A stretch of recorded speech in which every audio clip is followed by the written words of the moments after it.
कामायनी।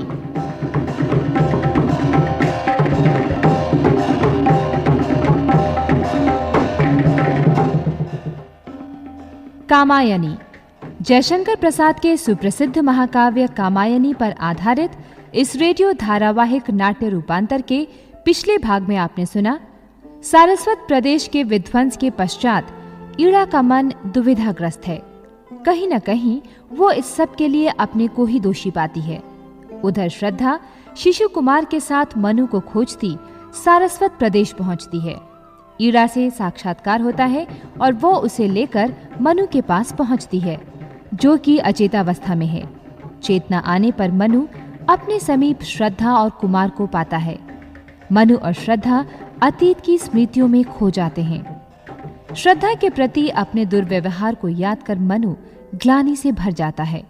वो इस सब के लिए अपने ही को दोषी मान एक दिन सुबह सबको छोड़कर शांति की खोज में निकल पड़ता है। तो लीजिए आगे सुनिए कामायनी भाग 12।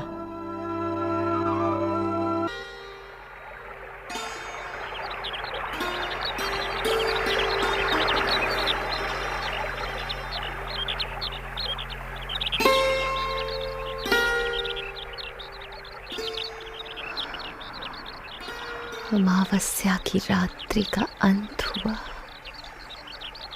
सूर्यदेव अभी उदित नहीं हुए हैं। आकाश में तारे अभी भी झिलमिला रहे हैं। पक्षियों का कलरव बता रहा है कि शीघ्र ही प्रभात होने वाला है। कैसी विचित्र बात! नदी के जल में नक्षत्रों का प्रतिबिंब पड़ रहा है। नदी की धारा अपनी गति से बहती चली जा रही है, किंतु तारों का बिंब अटल है। ये सब क्या है? श्रद्धे, ये और कुछ भी नहीं,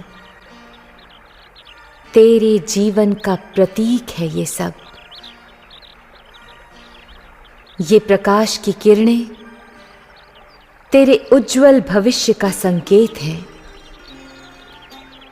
और नक्षत्रों के बिंब की अटलता तेरे स्थिर जीवन की सूचक है। तो क्या मुझे द्वंद्व से छुटकारा मिलेगा? मनु से मेरा पुनर्मिलन होगा, किंतु कब होगा? माँ, तू ये सब क्या कहे चले जा रही है? मेरी तो समझ में कुछ भी नहीं आ रहा। मन ही मन क्या बड़बड़ाती रहती है माँ? कुछ भी तो नहीं रे। माँ, अपने मन की व्यथा कुछ तो मुझे बता। ये तेरा असहनीय दुख कैसा है जो भीतर बाहर से तुझे जलाए डाल रहा है? मुझे तो लगता है कि तू निराश होती जा रही है। व्यर्थ बातें मत कर पुत्र। इस विराट नीले आकाश को देख रहा हूँ। क्या है इसमें? इसमें बादल हैं जो पानी के बोझ से झुके चले आते हैं, बरसते हैं, खाली हो जाते हैं और फिर भर जाते हैं। तो इसमें क्या? इसी प्रकार मनुष्य के विराट जीवन में प्रत्येक दिशा से हर क्षण सुख दुख आते और चले जाते हैं। तेरी ही तरह शिशु की भांति ही वायु खेल करती चलती है। तू तो दर्शन बघाड़ने लगी। मेरी बुद्धि में तो कुछ भी नहीं आ रहा। घर चलना माँ। देख तो, इस विशाल विश्व को कितना उदार है ये। इसके द्वार सभी के लिए सदा खुले रहते हैं। बस मेरा तो यही विशाल विश्व घर है। तेरा भी यही घर है। मुझे तो यहाँ कोई सुख नहीं जान पड़ता। घर पर सुख है, यहाँ तो दुख ही दुख है।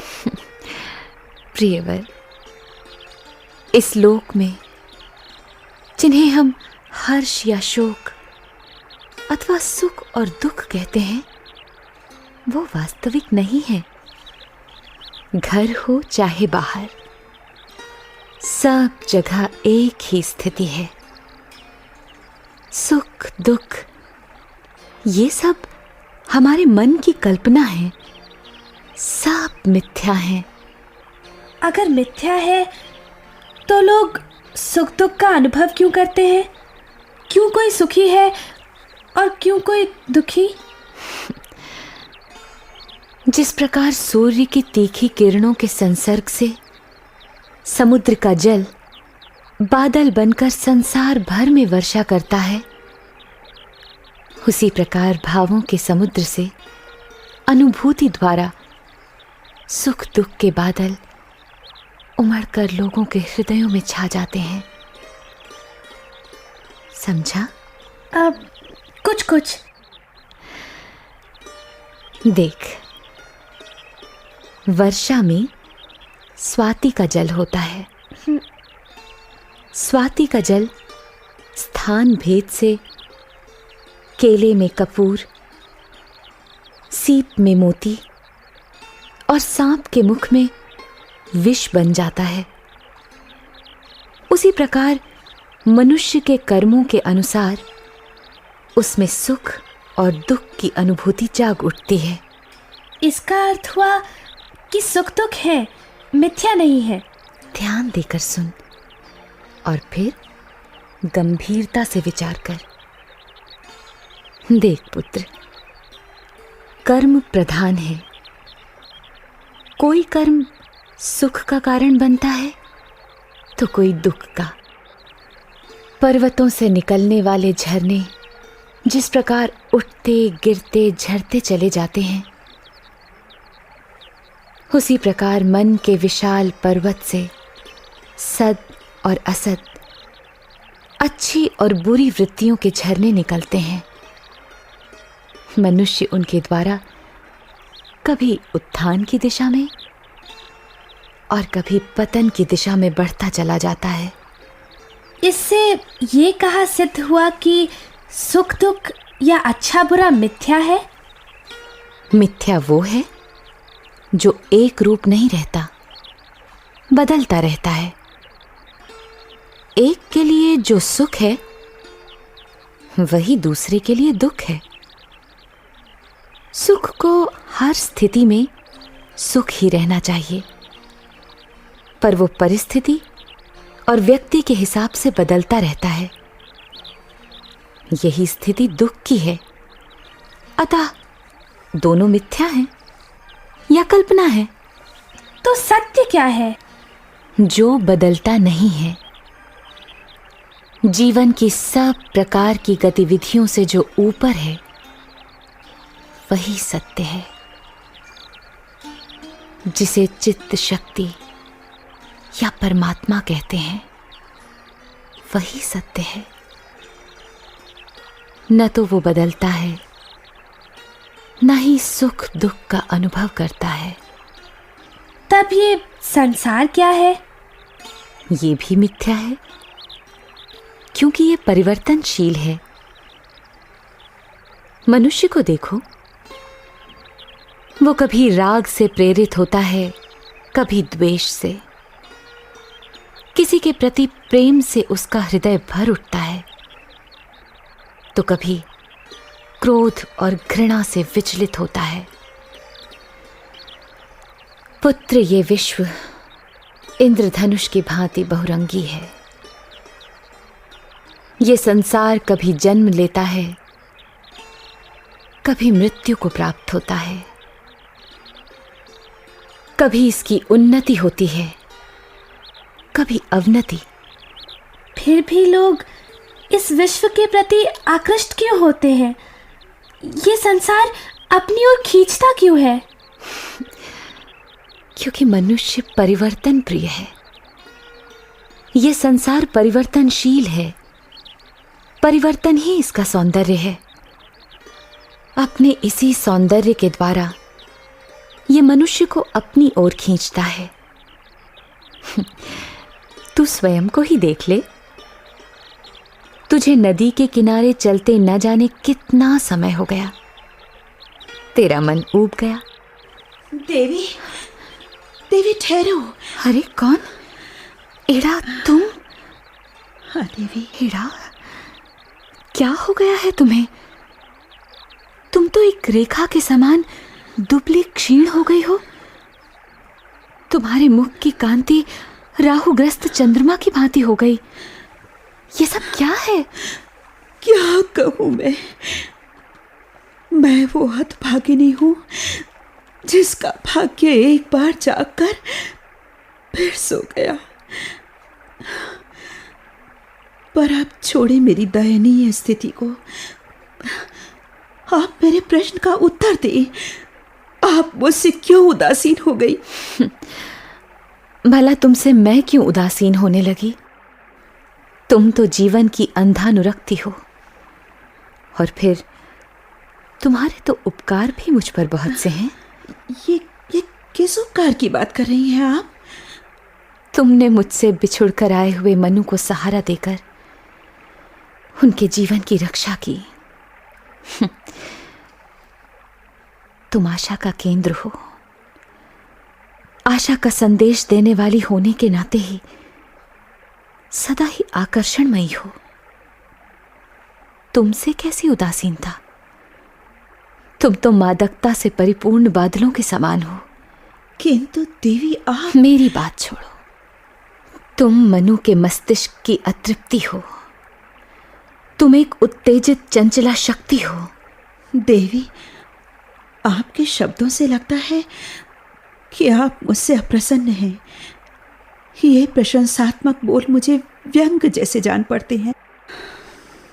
देवी श्रद्धे, आपके गूढ़ वचनों के पीछे जो गहरे व्यंग्यार्थ छिपे हैं उन्हें ना समझ सकूं, इतनी मूड में नहीं हूं। लेकिन एड़ा, मैंने तो... आपने एक प्रकार से मुझे ही अपराधी ठहराया है, किंतु मैं देखती हूं कि इस विश्व में ऐसा कौन है जो अपराधी नहीं है।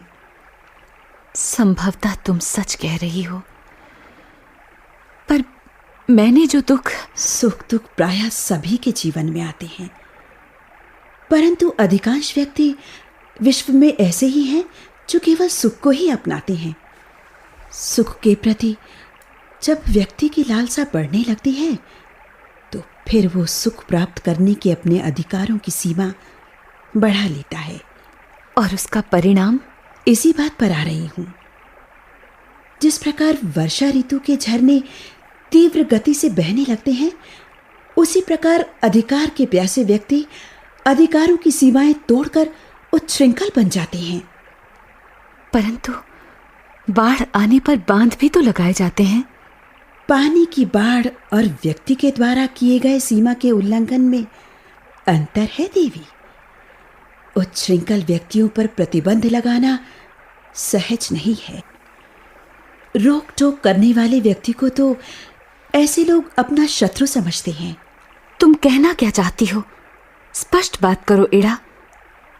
अब मेरे राज्य में फूट पड़ रही है। नियम अस्वाभाविक हो चले हैं, फलतः नियमों के बंधन टूट रहे हैं। आरंभ में श्रम विभाजन की दृष्टि से वर्ण व्यवस्था की गई थी, परंतु श्रम का ये विभाजन वर्ग भेद का कारण बन गया। व्यवस्था अव्यवस्था में बदल गई। वर्गों को अपने बल का अहंकार है। तो तुम किस परिणाम पर पहुंची हो? मैं तो अब इस परिणाम पर पहुंची हूं कि जो लोग नित्य नए नए नियम बनाते हैं वे ही क्रांति को निमंत्रण देते हैं। मैंने जनता की भलाई के लिए जो सुंदर विभाजन किए थे वे ही आज विषम हो उठे हैं और इसीलिए टूटते जा रहे हैं। नए नियम बन रहे हैं, परंतु उनसे भी कहीं शांति नहीं दिखाई दे रही। अशांति की ये ज्वाला इतनी प्रज्वलित हो उठी है कि किसी बड़ी आहुति को लेकर ही शांत होगी। अर्थात यही कि आज का बुद्धिवादी युग जब तक अपने मस्तिष्क की विकृतियों से उत्पन्न उपकरणों और साधनों द्वारा मानवता का संहार न कर डालेगा, तब तक सुख की सांस नहीं लेगा।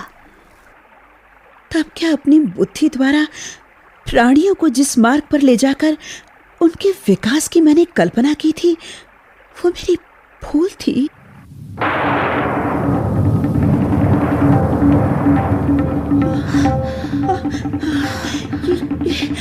ये सहसा अंधकार क्यों हो गया?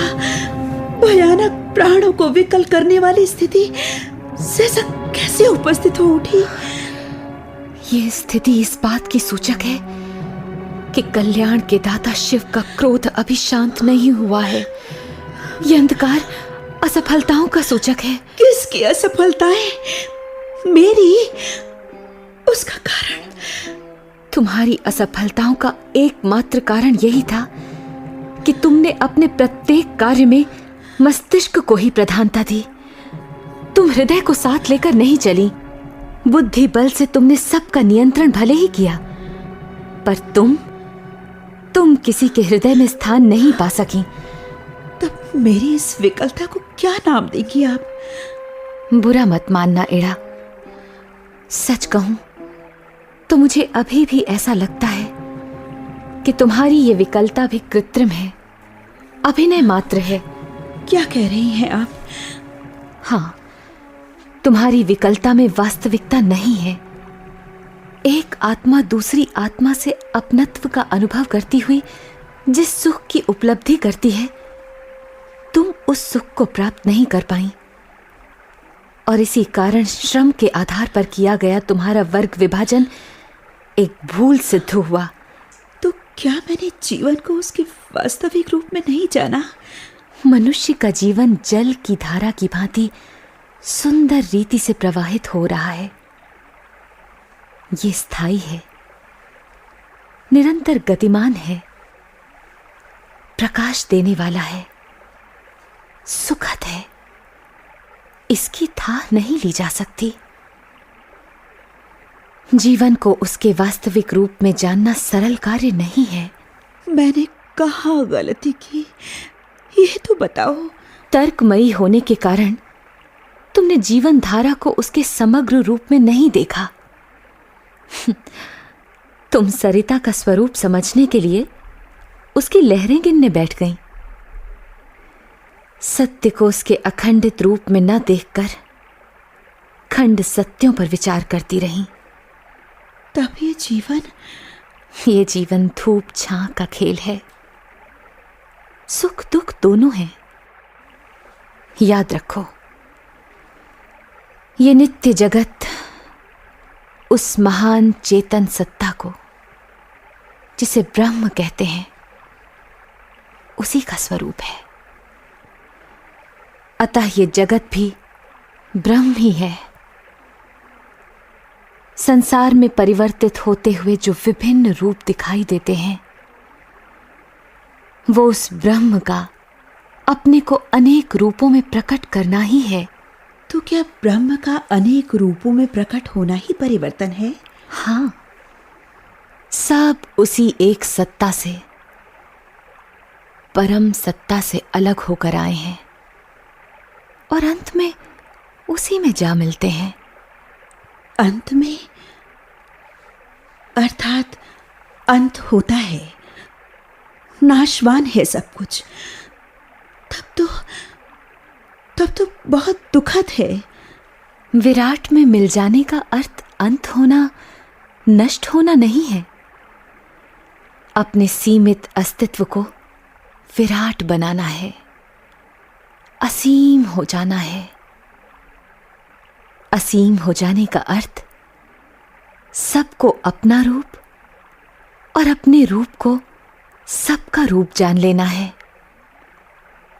ज्ञान की दृष्टि से विश्व को पहचानो। अद्वैत की स्थिति में आकर एक अलौकिक आनंद का अनुभव होगा। देवी, अलौकिक आनंद उस समय तक कहाँ, जब तक आप मुझे क्षमा का दान न दे दें। भीतर की अग्नि। मुझे देखो इड़ा, मैं शांति पूर्वक दूसरों के दुखों की अग्नि में अपने जीवन की बलि देती रही हूं, और एक तुम हो, आज भी तुम क्षमा का महत्व नहीं समझ पाई। बजाय इसके कि तुम क्षमा करो, उल्टा कुछ पाने की इच्छा कर रही हो। यही कारण है कि तुम्हारे अनंत स्थल में अशांति की ज्वाला जल रही है। ठीक कहा आपने देवी। हाँ, मैं अशांत हूं, पर उस ज्वाला को शांत करने का उपाय? यदि यही बात है तो जो कुछ भी निधि मेरे पास है, तुम उसे भी मुझसे ले लो। मनु को तो तुम पहले ही अपना बना चुकी, अब ये पुत्र ही मेरी एकमात्र निधि है, इसे भी ले लो। और आप? मैं अपने मार्ग पर चलती चली जाऊंगी। मनु की खोज ही मेरे जीवन का एकमात्र उद्देश्य है। मैं उसी मार्ग पर चलूंगी। प्रिय पुत्र। हाँ माँ। हे सौम्य, तू यहीं रह, इड़ा के पास। माँ, मेरी शुभकामना है कि इड़ा का ये सारस्वत प्रदेश सुखद बने। बेटा, इड़ा तुम्हें अपना शासन सौंपेगी। तुम अपने श्रेष्ठ कर्मों के द्वारा उसका बदला चुकाना। माँ। हाँ पुत्र, इड़ा से तुझे बुद्धि मिलेगी। तू अपने चिंतन और हृदय के समन्वय से शुभ कर्म करता हुआ इसका प्रतिदान करना। हमारी आपसे प्रार्थना है। कोई प्रार्थना नहीं, मेरी ही तुमसे विनती है कि तुम दोनों मिलकर देश की राजनीति को संभालो। किंतु ध्यान रहे, शासक बनकर प्रजा में भय मत फैलाना। भयप्रद शासन विनाश का कारण बनता है। अच्छा, मैं जा रही हूं। कहाँ? आप कहाँ जा रही हैं? अपने मनु की खोज में। नदी, पर्वत, रेगिस्तान, कुंज, गली, सब जगह खोजूंगी। कहीं तो मिलेंगे। वो इतने हठी नहीं है कि मुझे मिलना ही ना चाहे। मैं उनके प्रेम में पली हूं। मुझे विश्वास है कि वो मुझे अवश्य मिलेंगे। पुत्र, तुझे मेरा आशीर्वाद है कि विश्व में तेरे यश के गीत गाए जाएं। माँ, इस प्रकार ममता न तोड़। मुझसे इस प्रकार मुंह मोड़कर मत जा। मेरा तो यही प्रण है कि मैं सदा तेरी आज्ञा का पालन करता रहूं। तू मुझे भले ही छोड़कर जा रही है, पर मैं तो यही आशीर्वाद चाहता हूं कि मुझे हर जन्म में तेरी ही गोद मिले। हे सौम्य, इड़ा का निर्मल प्रेम तेरी समस्त पीड़ाओं को हर लेगा। माँ, इड़ा तर्कशीला है, तुझे तर्क बुद्धि मिलेगी। मेरा और मनु का पुत्र होने के नाते तुझ में श्रद्धा और चिंतन पहले से ही विद्यमान है। बुद्धि, हृदय और चिंतन के समन्वय से तू निर्भय होकर शासन करना। मेरा यही आशीर्वाद है कि तेरे द्वारा मानव का भाग्योदय हो। प्रजा में समानता का प्रचार करना, विषमता मत फैलाना। तू इड़ा का भी संताप हर लेना। देवी, तुम्हारे ये वचन अत्यंत मधुर हैं और विश्वास करने योग्य हैं। मैं इन शब्दों को कभी नहीं भूलूंगी। मैंने अनुभव किया है कि तुम्हारे प्रेम को पाकर ही विश्व का कल्याण संभव है। अच्छा, अब तुम लौट जाओ। मैं अपने गंतव्य मार्ग पर जा रही हूं। तुम्हारा कल्याण हो।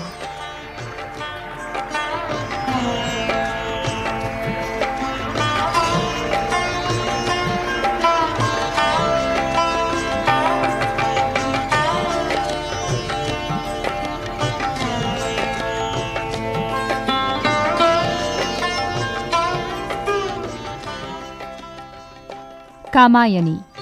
अभी आप जयशंकर प्रसाद के सुप्रसिद्ध महाकाव्य कामायनी पर आधारित इस रेडियो धारावाहिक नाट्य रूपांतर का 12वां भाग सुन रहे थे।